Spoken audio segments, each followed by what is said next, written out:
जय हिंद।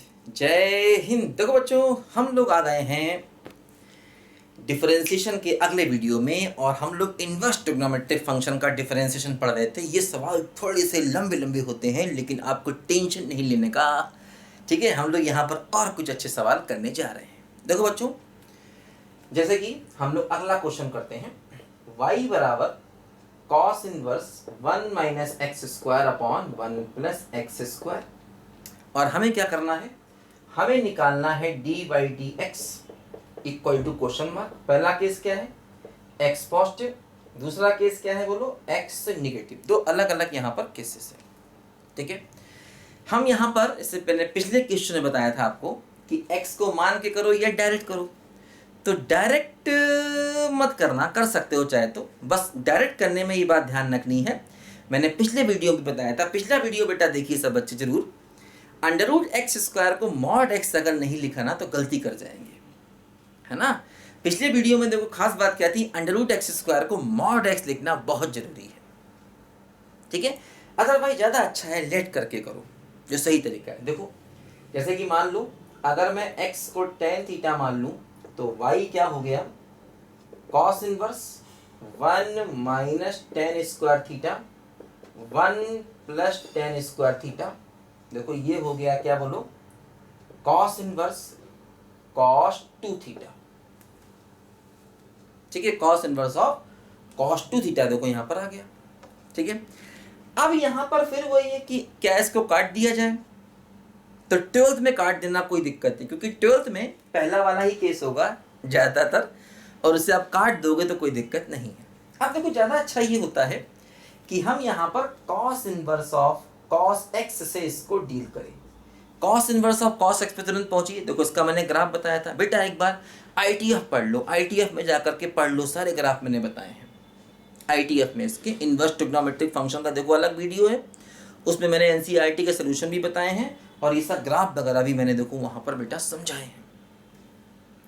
तो cos inverse of cos x में देखो बेटा क्या होता है, कुछ इस प्रकार से ग्राफ बनता है, ऐसे ऐसे, ये हो गया 0, ये हो गया पाई, ये हो गया 2 पाई, और यहाँ पर देखो ये क्या हो गया माइनस पाई, और ये क्या हो गया माइनस का 2 पाई,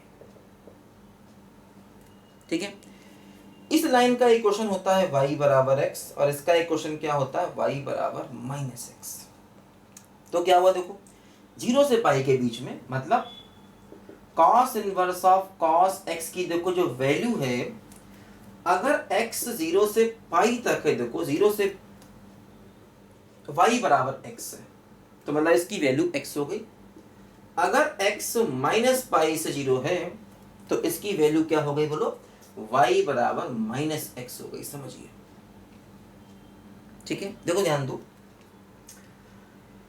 पाई पर कॉर्नर है तो नॉन डिफरेंशिएबल है, माइनस पाई पर भी देखो कॉर्नर है तो नॉन डिफरेंशिएबल है, ठीक है।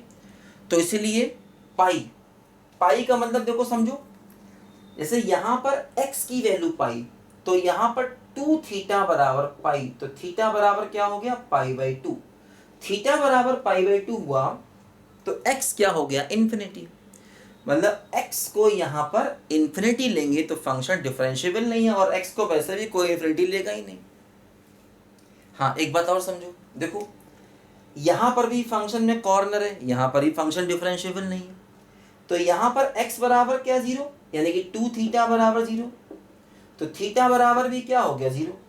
सोचो भाई x यहाँ पर 0 है ना, तो देखो 0 पर कॉर्नर है, फंक्शन नॉन डिफरेंशिएबल है ये, ठीक है। तो इसका x मतलब इसका 2 थीटा, क्योंकि जो काम यहाँ 2 थीटा कर रहा है वही काम यहाँ x कर रहा है, तो 2 थीटा 0 यानी थीटा 0, और थीटा 0 तो x क्या हुआ, x भी 0, यानी देखो तभी मैंने x को इक्वल टू 0 नहीं लिया, क्योंकि इक्वल टू 0 पर ये पूरा फंक्शन नॉन डिफरेंशिएबल है। देखो आप ऐसे भी समझ सकते हैं, अगर हम यहाँ पर x को रख दें 0 तो cos इनवर्स 1, cos इनवर्स 1 का मतलब y की वैल्यू 0, तो देखो ये वाला पॉइंट क्या है, इस पॉइंट पर y 0 है, ऐसा भी कह सकते हैं। तो इसीलिए वो ऐसा पॉइंट खुद ही हटा देगा जहां पर फंक्शन डिफरेंशिएबल नहीं होता। देखो पिछले वाले क्वेश्चन में जहां पर sine inverse 2x upon 1 plus x square था, जो मैंने पिछले वीडियो में कराया था, उसमें भी देखो यही चीज़ थी। 1 और -1 उसने खुद ही हटा दिया था, क्योंकि वो फंक्शन 1 और -1 पर डिफरेंशिएबल नहीं था। और यहाँ से 0 हटा दिया है, क्योंकि समझो अगर x 0 होगा तो थीटा 0 होगा, थीटा 0 होगा तो 2 थीटा भी 0 होगा, 2 थीटा 0 होने का मतलब ये वाला पॉइंट। बस समझे? तो देखो क्या हो रहा है कि ये बातें लिख लेना एक बार जरूरी होता है ग्राफ बना करके। अगर आपको ग्राफ मालूम है तो आपको ये वैल्यूज मालूम है। अब ये वैल्यूज आपने लिख ली तो अब आप अपने क्वेश्चन को आराम से कर पाएंगे। लिखो, पहले यहां तक लिखो जरा ध्यान से।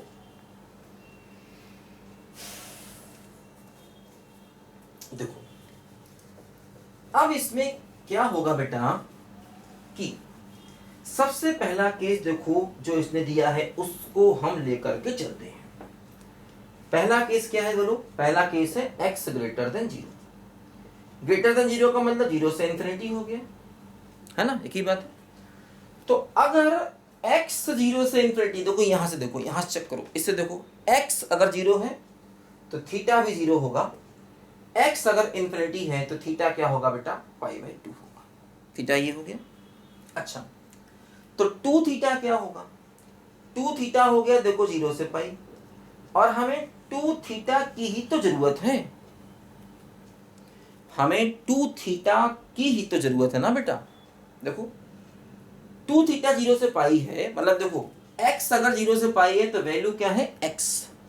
तो देखो इसकी वैल्यू क्या हो गई? इसकी वैल्यू हो जाएगी 2 थीटा, क्योंकि देखो यहां पर x है, x की जगह 2 थीटा। x अगर 0 से पाई है तो वैल्यू x, 2 थीटा की वैल्यू 0 से पाई है तो y की वैल्यू 2 थीटा, है ना? ध्यान दो, जो काम यहाँ x का है वही काम यहाँ 2 थीटा का, लेकिन ये x उस x से अलग है। ये जो x है ना, ये x उस x से अलग है। जो यहाँ पर x है ना, वो यहाँ पर 2 थीटा बन गया, ऐसा समझिए। और ये x उस x से अलग है ना? अब देखो क्या हुआ, थीटा की वैल्यू फिर से यहाँ पर आप लिख देंगे क्या? tan inverse x। तो देखो ये हो गया y बराबर 2 tan इनवर्स x। बात समझे कि नहीं? ठीक है। अच्छा, अब देखो इसका कर लें डिफरेंशिएशन, तो क्या हो जाएगा बोलो?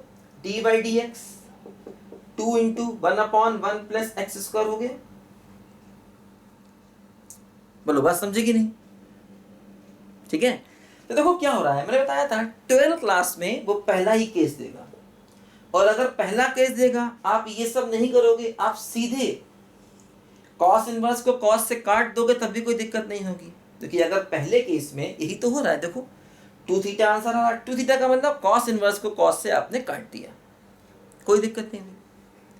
तो अगर आप ये केसेस से डर जाते हैं तो आप परेशान मत होइए, आप सीधे सीधे इसको काटिए। 99% 12th में आपका सवाल सही होगा, बल्कि 99.9%, और 95% आपका सवाल आईटी में भी सही होगा, क्योंकि दूसरे वाले केस आईटी भी नहीं पूछता है जनरली, और 12 तो नहीं पूछेगा पूरे चैनल की। फिर भी करने का सही तरीका सिखाना मेरा फर्ज है, फर्ज, ठीक है ना? लेकिन तुम डरो मत केसेस से, मतलब बहुत से बच्चे इन केस से डर के ना ये सवाल ही छोड़ देते हैं कि छोड़ यार सवाल नहीं, बवाल है। बवाल नहीं बेटा, इनसे लड़ो, लड़ना सीखो, सवालों से लड़ना सीखो, जिंदगी में डरो नहीं, सवालों से मुकाबला करो। मुकाबला ऐसे गाना है ना, बस वही स्टाइल लगाओ। देखा चेहरे पे हंसी आई कि नहीं बताओ? मजा ना आए तो पैसा वापस, समझे? खैर चलो, समझ गए ना? 12th में अगर आप हैं इसे काट दो, कोई दिक्कत नहीं, सवाल को आसानी से कर लो। चलो वापस आए, सेकेंड केस देखिए बेटा। सेकेंड केस में देखो x क्या है? नेगेटिव। नेगेटिव का मतलब माइनस इन्फिनिटी से 0। तो थीटा क्या हुआ? थीटा हो गया -π/2 से 0। तो 2 थीटा क्या हो गया? 2 थीटा हो गया -π से 0। तो देखो सेकेंड वाला केस ये रहा। तो इस केस में देखो हमारा फंक्शन की वैल्यू क्या है? -x।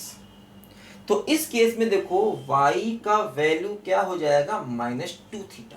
-x का मतलब -2 थीटा, और थीटा क्या हो गया? थीटा हो गया tan इनवर्स x। तो y बराबर -2 tan इनवर्स x। और यहां से देखो हमारा dy/dx क्या आ गया बच्चों? -2 इंटू 1/1 प्लस एक्स स्क्वायर।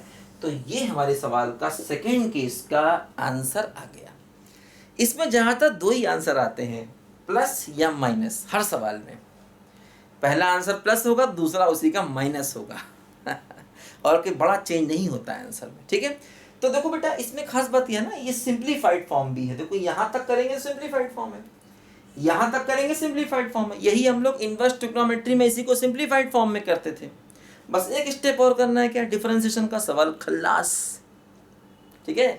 तो लिखो जल्दी से, फिर एक दो और बढ़िया बढ़िया सवाल जो है वो चाप देते हैं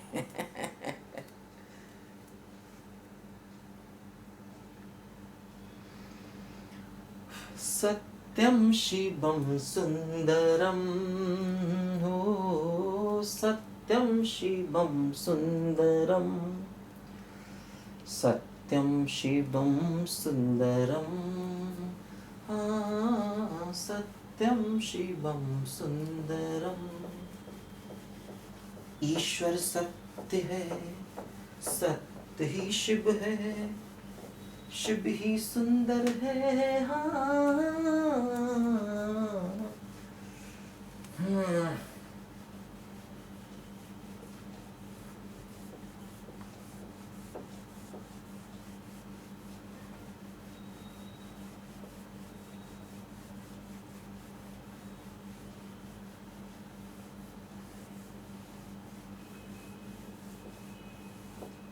देखो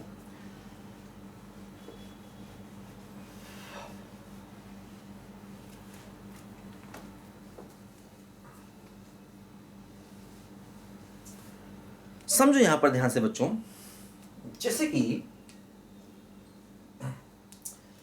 अगर हम ये क्वेश्चन लें, y बराबर tan inverse 2x upon 1 minus x square, ठीक है, ठीक है ना, बोलो। अब देखो, जैसे बेटा इस क्वेश्चन में भी हमसे डिफरेंशिएशन पूछेगा। अच्छा, कई बार क्या होता है, देखो जैसे वो x की वैल्यू नहीं दे रहा, तो मतलब x की कंडीशन जो है वो कई बार नहीं देता, तो वो कंडीशन हमको खुद से ही बनानी पड़ती है। देखो अच्छा, एक बात और ध्यान दो, अभी जो हमने ये सवाल किए थे ना, sine inverse 2x upon 1 plus x square, cos inverse है ना 1 minus x square upon 1 plus x square. देखो ध्यान दो, जैसे इसमें इस फंक्शन का जो डोमेन था वो r था, r x की सारी वैल्यूज के लिए देखो ये फंक्शन डिफाइन था। आपने देखी थी ना कंडीशन, -1 और 1 के बीच भी फंक्शन था, 1 से ग्रेटर में भी था, और लेस देन -1 पर भी था। वो अलग बात है, 1 और -1 पर फंक्शन डिफरेंशिएबल नहीं था, लेकिन डिफाइन तो था ना। 1 और -1 पर फंक्शन को डिफाइन कर सकते हैं। देखो x को 1 रखो तो फंक्शन डिफाइन मिलेगा, x 1 रखोगे तो क्या होगा, साइन वर्स 1 मतलब π/2, x को -1 रखोगे साइन वर्स -1 मतलब -π/2। 1 और -1 पर फंक्शन डिफाइन है। इस फंक्शन का भी देखो डोमेन r था, है ना, क्योंकि देखो ये भी ग्रेटर देन 0 के लिए भी डिफाइन था, लेस देन 0 के लिए भी डिफाइन था। जैसे अगर तुम्हें इस फंक्शन की डोमेन पूछता, तब भी वही प्रोसेस था जो तुमको मैंने बताया था, सिंप्लीफाइड फॉर्म में ले जाने वाला, ठीक है ना। इस फंक्शन की डोमेन भी आप निकाल सकते थे उस मेथड से, बस समझे ना, या इस फंक्शन की भी आप डोमेन निकाल सकते हो। हालांकि देखो डोमेन निकालने के लिए एक तरीका और भी है, जैसे कि मान लो इस फंक्शन का तुमसे डोमेन पूछा गया, मान लो इसका डोमेन पूछा गया, तो मैंने क्या बताया था कि साइन इनवर्स के आगे जो भी कुछ है ना उसको -1 और 1 के बीच में डाल दो। सोचो, जैसे इस फंक्शन का तुमसे डोमेन पूछा गया, तो साइन इनवर्स के आगे जो भी कुछ है उसे -1 और 1 के बीच में डाल दिया। अब इस इक्वेशन को सिंप्लीफाई कर लो। इन इक्वेशन को सिंप्लीफाई करना हमने बहुत सीखा है, कैसे करेंगे देखो, बड़ा आसान है। क्योंकि 1 प्लस एक्स स्क्वायर पॉजिटिव है ना, तो इससे क्रॉस मल्टीप्लाई कर सकते हैं। क्रॉस मल्टीप्लाई कर दो तो -1 माइनस एक्स स्क्वायर 2x, और ये क्या हो गया 1 plus x square, cross multiply कर दिया क्योंकि ये पॉजिटिव है। इसको ले लो, इसको, तो क्या हुआ बोलो, 2x greater equal to -1 minus x square तो x square plus 2x plus 1 greater equal to 0, तो x प्लस 1 का whole square greater equal to 0। और देखो इस इक्वेशन का आंसर क्या आ गया, इसका आंसर आ गया x बिलोंग्स टू r, क्योंकि देखो ये ऑलवेज पॉजिटिव है, होल स्क्वायर है। इस इक्वेशन को ले लो, तो 2x lesser equal to 1 plus x square, 1 plus x square minus 2x greater equal to 0, x माइनस 1 का whole square greater equal to 0। देखो इसका भी आंसर क्या आ गया, x बिलोंग्स टू r, क्योंकि हमेशा पॉजिटिव होल स्क्वायर है। दोनों का इंटरसेक्शन फिर से r, क्योंकि दो अलग अलग इक्वेशन है, तो ऐसे में क्या लेते हैं बोलो, इंटरसेक्शन। तो यही अपने क्वेश्चन का देखो आंसर है। ऐसे आप डोमेन निकाल सकते हो, इसका भी इसी मेथड से डोमेन निकाल सकते हो चाहे तो, ठीक है। तो इस प्रकार के जो फंक्शन होते हैं इनका डोमेन r होता है। लेकिन देखो इसमें क्या है बेटा, डिनोमिनेटर डिफाइन नहीं है, तो देखो इसका डोमेन जो है वो r-1 और -1 है, क्योंकि देखो x को 1 रखेंगे तब भी नीचे 0, x को -1 रखेंगे तब भी नीचे 0, तो इसके डोमेन में 1 और -1 निकालना पड़ेगा, है ना। इनमें ऐसा नहीं, इनका डोमेन r, इनका डोमेन r है, तो ये बात जरा ध्यान देनी है, क्योंकि डोमेन जो है ना वो किसी सवाल का पहला स्टेप होता है। चाहे हम कुछ भी कर रहे हो, लेकिन भैया डोमेन अगर नहीं मालूम है तो कहाँ सवाल करोगे, बहुत मुश्किल हो जाएगा सवाल, बहुत ही विकट सवाल हो जाएगा, समझ गए ना। ध्यान रखना पड़ता है, लिखो जरा ध्यान से इन बातों को। अब देखो बच्चों इसमें क्या होगा मेरे बच्चों, समझो ध्यान से। देखो अगर हम इसमें x को tan थीटा मान लें, तो क्वेश्चन क्या हो गया, tan inverse of 2 tan theta 1 minus tan square theta, समझ गए, गुड। तो देखो ये हो गया tan inverse of tan 2 theta, बात समझे। अब देखो इसमें tan inverse of tan x का ग्राफ बनाओ, देखो tan inverse of tan x का ग्राफ बनाओ, तो ऐसे तो ग्राफ बनता है इसका बेटा, ये गया ग्राफ, शक शक शक 0 π/2 माइनस π/2, यही फंक्शन देखो रिपीट मारता है ऐसे। तो देखो क्या हुआ कि माइनस π/2 से π/2 में इसकी वैल्यू x है, और x क्या है बोलो, x है माइनस π/2 से प्लस π/2, इसकी वैल्यू देखो क्या है, y बराबर x लाइन, ठीक है। तो इसका मतलब देखो इसकी वैल्यू भी y बराबर, अब देखो यहाँ इसने x नहीं दिया, क्या लेना है, x हम अपने मन से खुद ही देखो निकाल लेंगे। जैसे पिछले सवालों में x दिया था, क्या लेके चलना है, इसमें हम x खुद से निकाल लेंगे। दो कैसे, इसकी वैल्यू 2 थीटा हो जाएगी, है ना। अब देखो 2 थीटा क्या होगा, 2 थीटा होगा बच्चों माइनस π/2 से π/2, तो थीटा क्या होगा माइनस π/4 से π/4, और x को माना है tan थीटा, तो अब देखो यहां से x क्या हो गया, x हो गया -1 से 1। सोचो थीटा अगर -π/4 से π/4, तो x क्या हो गया, x हो गया -1 से 1, और थीटा की देखो वैल्यू यहां पर लिख देंगे, थीटा क्या हो जाएगा बोलो, tan इनवर्स x, तो y बराबर क्या हो गया 2 tan इनवर्स x, समझे। और देखो इसमें अगर हम dy/dx कर दें तो क्या हो जाएगा 2 × 1/1 प्लस एक्स स्क्वायर, ये आ गया डिफरेंशिएशन। लेकिन ये कब आया, जब x ऐसा है ना। अब देखो अब इसमें x आगे भी तो जा सकता है, तो आगे अगर x जाएगा तो फिर अलग अलग केसेस बनाने पड़ेंगे, क्योंकि देखो ग्राफ आगे भी है, देखो ये वाला है ना ग्राफ, ये वाला फंक्शन क्या है, y बराबर x, और ये वाला फंक्शन क्या होगा, देखो इसका इक्वेशन निकाल लिए जाए, x पर पाई का इंटरसेप्ट और y पर माइनस पाई का इंटरसेप्ट, तो x माइनस वाई बराबर पाई, देखो y बराबर क्या हो गया, x माइनस पाई, ठीक है, समझो बात को ध्यान से। तो y बराबर हो गया x माइनस पाई, तो देखो इसमें हम अगर अगला केस ले, अगला केस देखो क्या है, ये, π/2 और 3π/2 के बीच में। तो अगर हम 2 थीटा को लेते हैं बेटा π/2 और 3π/2 के बीच में, है ना, तो देखो ये y की वैल्यू मिलेगी। y की वैल्यू क्या मिलेगी? x minus pi. x का मतलब 2 थीटा माइनस पाई। और देखो थीटा की वैल्यू क्या होगी? 2 tan inverse x minus pi. और यहाँ पर देखो थीटा क्या हुआ? यहाँ पर थीटा बेटा हो गया π/4 से 3π/4 तक। अच्छा, लेकिन देखो इसमें ध्यान दो, जो थीटा होता है ना वो एक्चुअली होता है -π/2 से π/2, क्योंकि tan इनवर्स का जो रेंज होता है ना वो -π/2 से π/2 होता है। तो मतलब थीटा π/2 के आगे आप नहीं ले जाएंगे, तो थीटा को आप π/2 पर रोक देंगे, है ना। ये बात समझो ध्यान से। देखो यहाँ पर x नहीं दिया था, x हमें खुद ही निकालने थे कि भाई किस x के लिए क्या होगा, ठीक है। तो इसलिए बता रहा हूं कि x की ये वैल्यू देखो निकाली, पहला वाला केस लिया, 2 थीटा को इस इंटरवल में लिया, अगली बार 2 थीटा को इस इंटरवल में लिया। लेकिन ये बात ध्यान देना, जब आपने x बराबर tan थीटा लिया तो थीटा हो गया tan इनवर्स x, तो tan इनवर्स की रेंज हो गई थीटा, और tan इनवर्स की रेंज ये होती है -π/2 से π/2। इसका मतलब थीटा इसके बाहर नहीं जाना चाहिए कभी भी, है ना। थीटा कभी भी इसके बाहर नहीं जाना चाहिए। तो इसलिए हमने देखो थीटा को π/2 पर रोक दिया।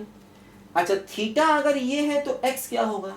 तो x हो जाएगा 1 से इन्फिनिटी। समझो, थीटा अगर ये है तो x। अब देखो इसका डिफरेंशिएशन क्या हो गया?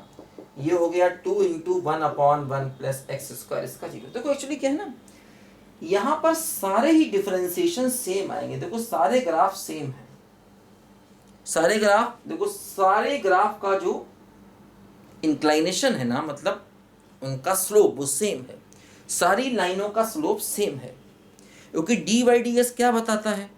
टेंजेंट का स्लोप। अब वो खुद ही जो है स्ट्रेट लाइन है, तो स्ट्रेट लाइन का टेंजेंट वो खुद ही होगा, है ना भाई। ये सारे के सारे ग्राफ कैसे हैं? स्ट्रेट लाइन ग्राफ है, तो स्ट्रेट लाइन का मतलब टेंजेंट खुद ही होगा वो। जैसे आपसे पूछा जाए स्ट्रेट लाइन का टेंजेंट, तो स्ट्रेट लाइन खुद ही अपने आप का टेंजेंट है।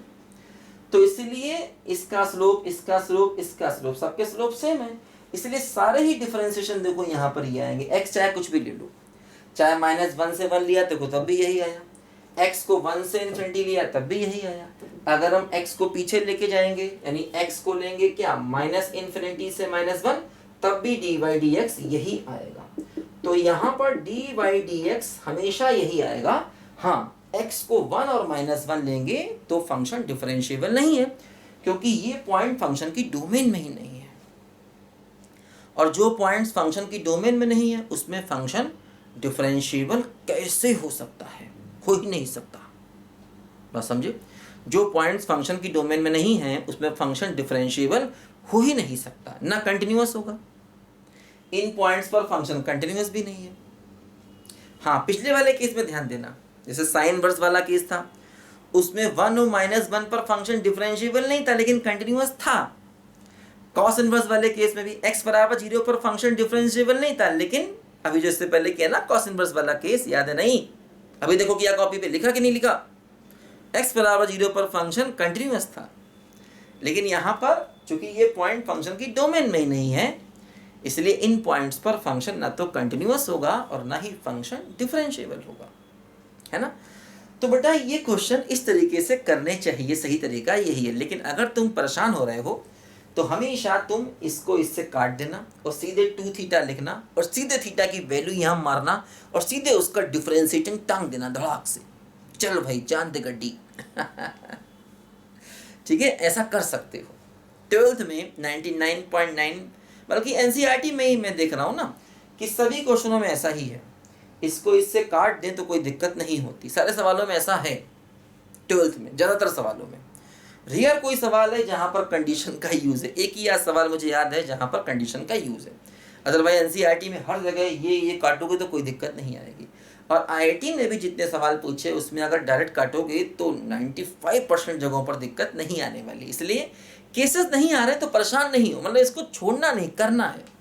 ये नहीं कि केस नहीं आ रहे तो इसमें परेशान हो गए, ठीक है। बच्चे परेशान जल्दी होते हैं, परेशान नहीं होना। सब तरीके तुमको मैंने बता दिए, दिमाग से काम करना, ठीक है। लिखो जल्दी इसको। सत्यम शिवम सुंदरम, हो सत्यम शिवम सुंदरम, ईश्वर सत्य है, सत्य ही शिव है, शिव ही सुंदर है। तो देखो बच्चों, इस वीडियो में इतना ही करते हैं।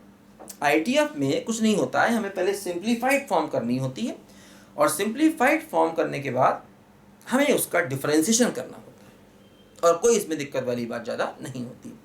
और सिंप्लीफाइड फॉर्म के लिए ये सब मालूम होना चाहिए, sine inverse sine x, cos inverse cos x, tan inverse tan x. अच्छा एक बात और समझो, देखो जल्दी ध्यान से इसको।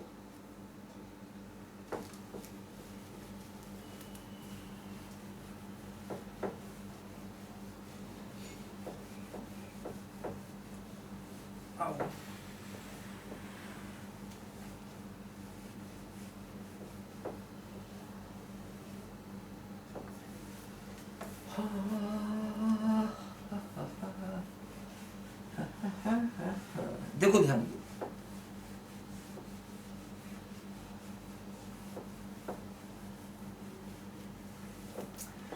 देखो बच्चों, तुमको मैंने बताया था कि जो ये वाला केस होता है ना, ये वाला sine of sine inverse x वाला केस, इसकी वैल्यू हमेशा ही एक्स होती है ना। Sine of sine inverse x, इसकी वैल्यू हमेशा ही एक्स होती है, लेकिन एक्स को -1 और 1 के बीच में होना चाहिए। तो जैसे मान लो, अगर मैं तुम्हें ये क्वेश्चन दूं, y बराबर साइन ऑफ साइन इनवर्स, ठीक है, मान लीजिए ऐसा हो गया कि 2x upon 1 plus x square, चलो मैं उल्टा कर देता हूं, 1 plus x square upon 2x, ऐसा हो गया मान लीजिए, और हमसे इसका डिफरेंशिएशन पूछा, ठीक है, इसका हमसे dy dx उसने पूछा। समझो ध्यान से। तो जैसे क्या होता है, बच्चे क्या सोचते हैं कि साइन साइन इनवर्स है, इसको x लिख दें, तो बच्चे क्या करते हैं, इसको सीधे सीधे x लिख देते हैं, मतलब y की वैल्यू सीधे सीधे उन्होंने ये फेंकी, और ये फेंकने के बाद इसका डिफरेंशिएशन जो है वो कर डाला न्यूमरेटर अपॉन डिनोमिनेटर के फार्मूले से, और कह दिया ताल ठोक के कि ये मेरा आंसर आ गया। समझ गए? बच्चे अक्सर ऐसा करते हैं। हालांकि ये चीज़ें 12th में नहीं आएंगी, परेशान नहीं हो, लेकिन आईआईटी में तो खैर सब कुछ आता है। तो जरा ध्यान देना बेटा कि आईटीएफ में ना इनवर्स ट्रिग्नोमेट्रिक फंक्शन में हमेशा सवाल कैसा भी हो, कहीं भी हो, कहीं भी आए, किसी भी टॉपिक में अगर आईटीएफ आ जाए ना, तो एक बार आईटीएफ का डोमेन देखना बहुत जरूरी होता है। आईटीएफ कहीं भी आ जाए, बिना उसका डोमेन देखे अगर आप करने की कोशिश करोगे ना, तो समस्या में पड़ सकते हो, ठीक है। देखो, तो इसमें बेटा क्या है, समझो जरा ध्यान से। पहले इसका डोमेन निकालो। डोमेन मतलब देखो, ये जो x है ना, x देखो यहाँ पर x ये हुआ, ये जो x है ना, ये होना चाहिए -1 और 1 के बीच में, ठीक है, समझो। अच्छा अब देखो क्या होगा, हम इसको सिंप्लीफाई करें, x की वैल्यू निकालें यहाँ से, पहले इसको ले, क्या होगा 1 plus x square upon 2x greater equal to -1। अब क्रॉस मल्टीप्लाई नहीं करेंगे क्योंकि ये देखो ये पॉजिटिव है या नहीं पता नहीं, 2x है ना, क्रॉस मल्टीप्लाई अलाउ नहीं है यहाँ पर। तो 1 plus x square upon 2x plus 1 greater equal to 0, देखो हो गया 1 plus x square plus 2x upon 2x greater equal to 0, देखो हो गया, ठीक।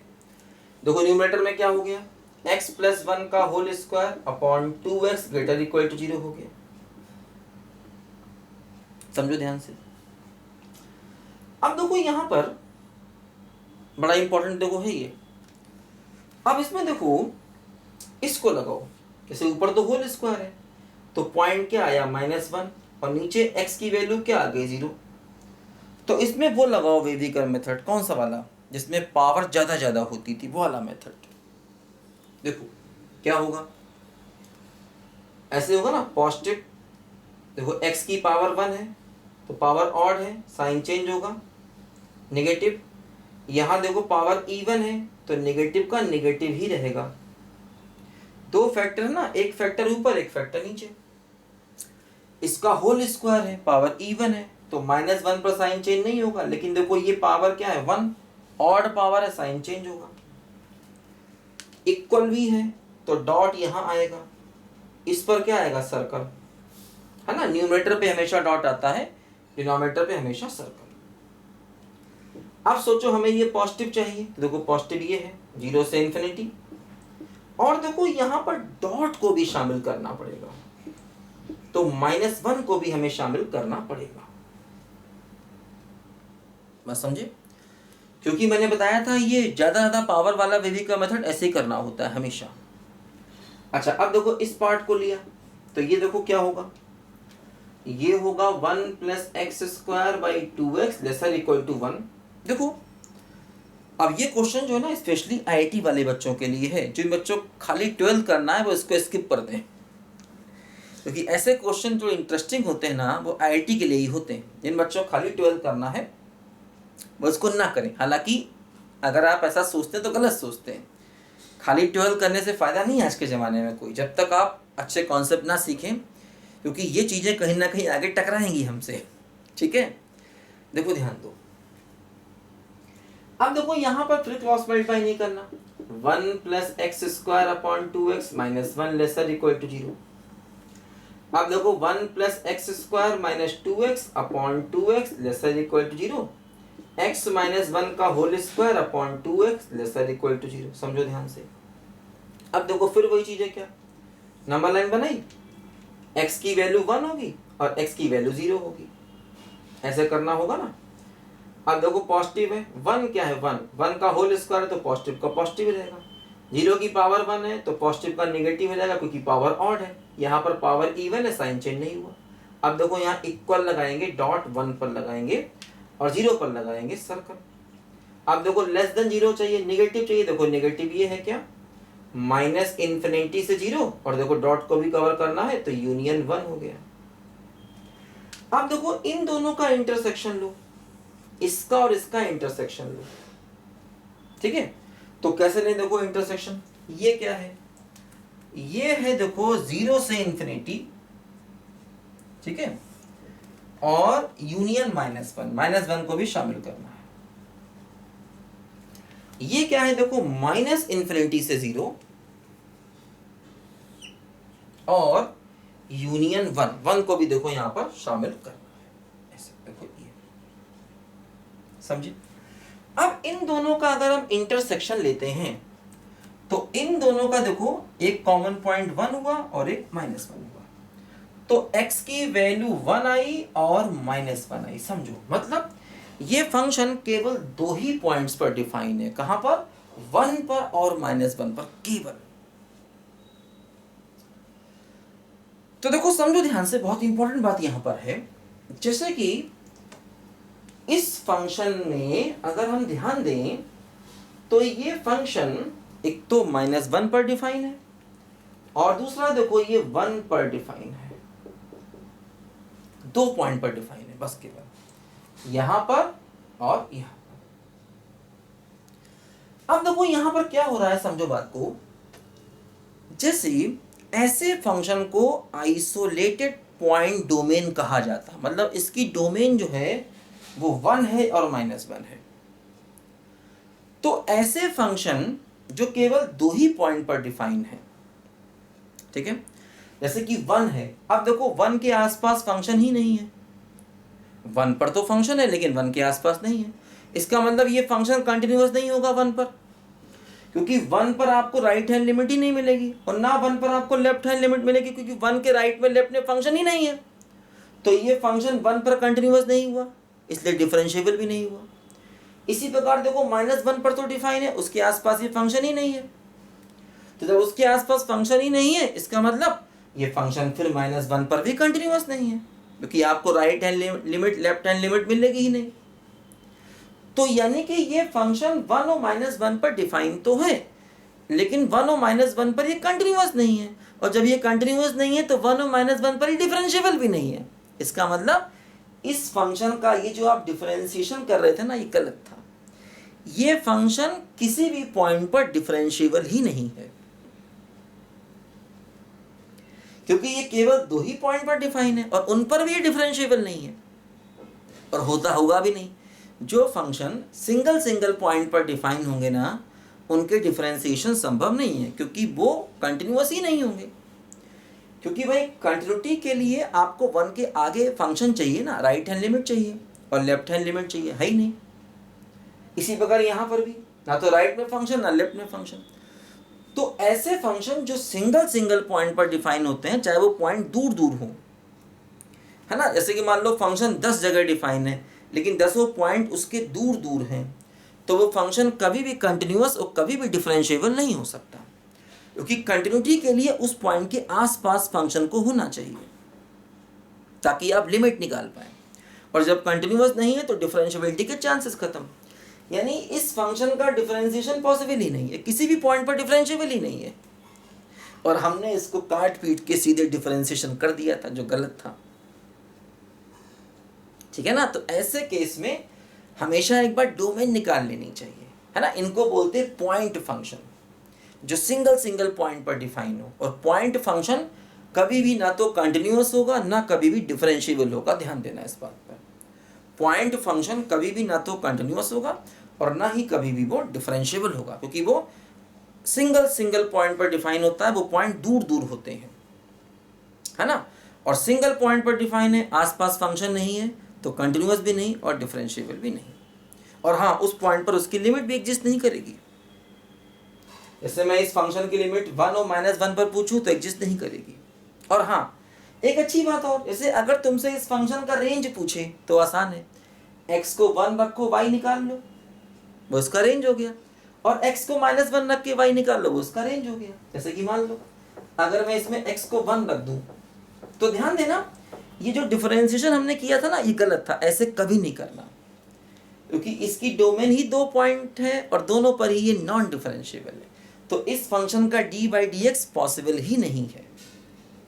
ठीक है, समझ लो बात को। अब देखो जैसे इस फंक्शन की तुमसे रेंज पूछे, जैसे कि x को 1 रख दो, क्योंकि देखो डोमेन में 2 पॉइंट है, x को 1 रख दो तो y क्या हुआ समझो, sine of sine inverse. x को 1 रखो तो 1 + 1 2/2 क्या हो गया 1, और साइन इनवर्स 1 कितना होता है π/2, तो साइन π/2, y की वैल्यू फिर से 1 हो गई। ठीक है, इसी प्रकार x को -1 रखो, देखो क्या होगा, साइन ऑफ साइन इनवर्स, देखो -1 रखोगे ऊपर 2 और नीचे -2, तो -1 हो गया। अब देखो ये हो जाता है क्या बोलो, माइनस का π/2, तो y की वैल्यू क्या हो गई, -1 हो गई। तो मतलब y के 2 आंसर आ गए, मतलब देखो रेंज में हमारी 2 पॉइंट्स आ गए, डोमेन में भी 2 पॉइंट्स और रेंज पूछा जाएगा तो रेंज के भी देखो 2 आंसर आ गए, क्या 1 और -1, डोमेन के भी 2 आंसर आ गए, है ना। तो इस फंक्शन का पूरा हमने कच्चा चिट्ठा तुम्हारे सामने खोल के रख दिया। समझे, तो थोड़ा ध्यान देना पड़ता है डिफरेंशिएबिलिटी में भी, डोमेन थोड़ा जरूरी हो जाता है कई बार। ठीक है ना। देखो जैसे मैं एक छोटा सवाल लिख देता हूं यहाँ पर, देखो जल्दी से,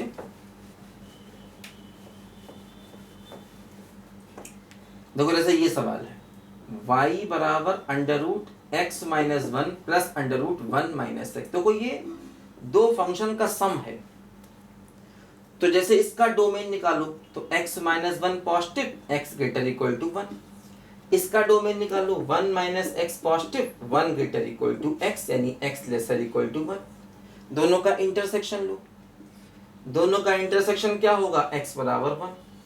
तो मतलब इस फंक्शन का जो देखो डोमेन है ना, डोमेन, इस फंक्शन का डोमेन आया केवल 1, यानी कि सिंगल पॉइंट पर डिफाइन है, पॉइंट फंक्शन है, तो ये फंक्शन 1 पर डिफरेंशिएबल नहीं होगा, ना कंटिन्यूअस होगा।